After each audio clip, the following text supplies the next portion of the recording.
Hello, ARC family. This has certainly been a challenging year, one with ups and downs, wild roller coaster ride.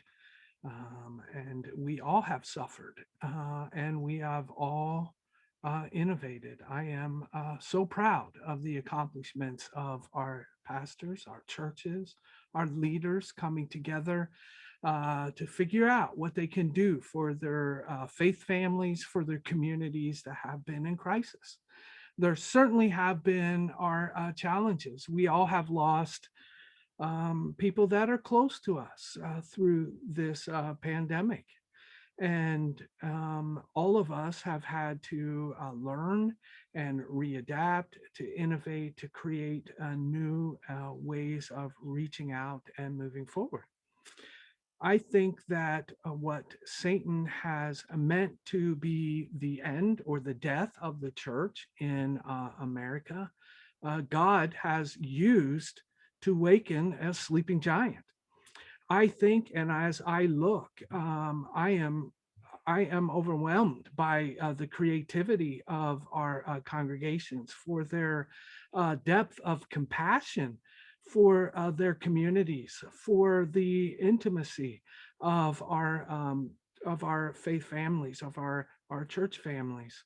And it has been amazing to be a part of that. I think in this past year, I have had the opportunity to see and be a part of more of your congregation's expressions of faith than I have in the past. It's been an incredible opportunity to go from one live service to the next, or to be able to watch recorded services and feel like I'm a part of your family.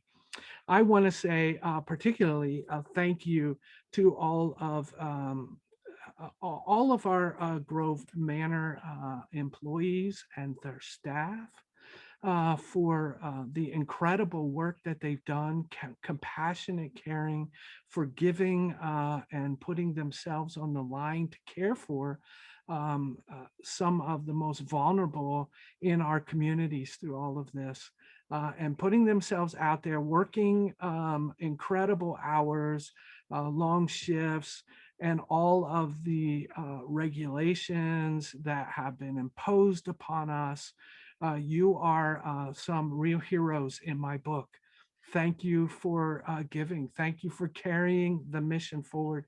Thank you for the sacrifice that so many of you gave.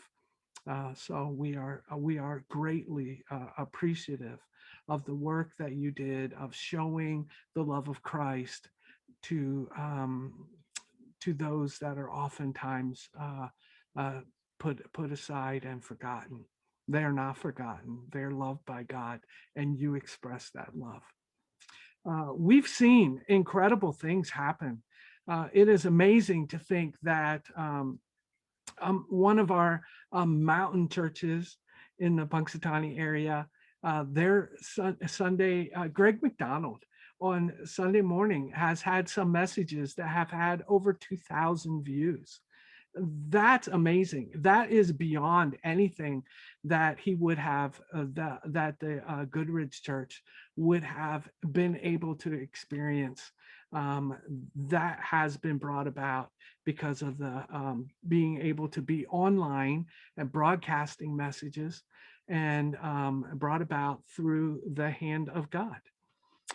We have seen a number of churches that never closed. They were able to read their community and understand what was going on, and they were able to continue to reach out by having services in person, or by doing outdoor services. I know that Dennis Arndt and Louisville never missed a beat. They were outside all the time, and to see Dennis in his hat preaching the gospel to a parking lot full of cars was absolutely amazing. And he wasn't alone in that. We had Dana Jones fierily sharing the gospel very passionately in the Kimberly Church, and Tim Beatty able to join Tim Beatty as he broadcasted messages from the parking lot, Lee Klein, so many others. Uh, uh, we have seen Bible studies that are going live on Zoom and getting good attendance and good involvement from people who wouldn't necessarily be able to get out. So that has been very positive.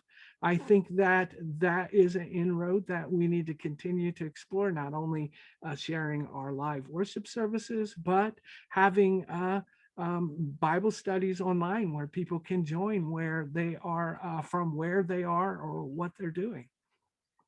We saw some of our mountain churches reach out into the community, providing food and meals. It is amazing to think of how many meals the Clinton Church provided to the entire community, that entire mountainside.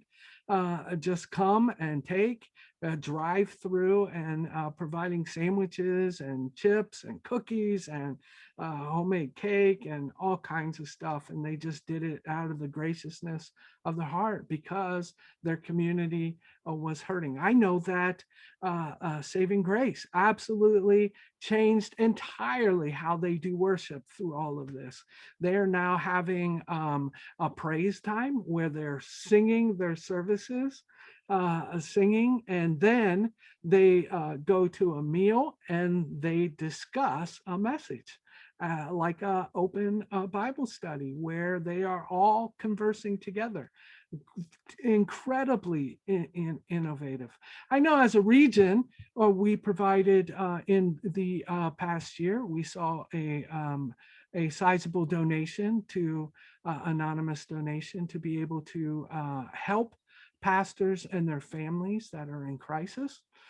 We also saw an increase or the start of some town hall meetings. I think that we did 4 of them in the past year, bringing people together, discussing some of the things that are happening, how they are doing, just opportunity to share ideas. We saw the launch of Youth Worker to Youth Worker by Pastor Sean Roberts, and he is reaching out to different denominations, come bringing people together, serving as a cohort to talk about youth ministry, what's working. I know that he has a church in Somerset that's outside of our denomination that's involved, and we have a church in Texas that is involved, that is outside of our denomination, and then other people from our denomination being able to join in and be a part. So that has launched through COVID. Mike Babula, who had to step down as our leadership director to help care for his mother and to work on innovation in his own church, launched a podcast discussion group where we took different podcasts that are ongoing and targeted specific ones and came together and discussed what we learned from that, what our takeaways were, what we see working and not working. And they had a book discussion on canoeing the mountain that went really well, and so well that they agreed to do it and are looking at a new book moving forward. We also, through church relations, created a church health assessment, which you will hear a little bit more about, but it is an opportunity for you to look at to assess by yourself what the health is of your church, where are the weak spots, where are the strengths, and to set goals for the future of the congregation and your family as you continue to move together. It's a great tool to either use on your own to help us to help you think through where God is taking you, or to work together with your leadership. And highly recommend that you would take it and use it in your context. The MTO has met through Zoom.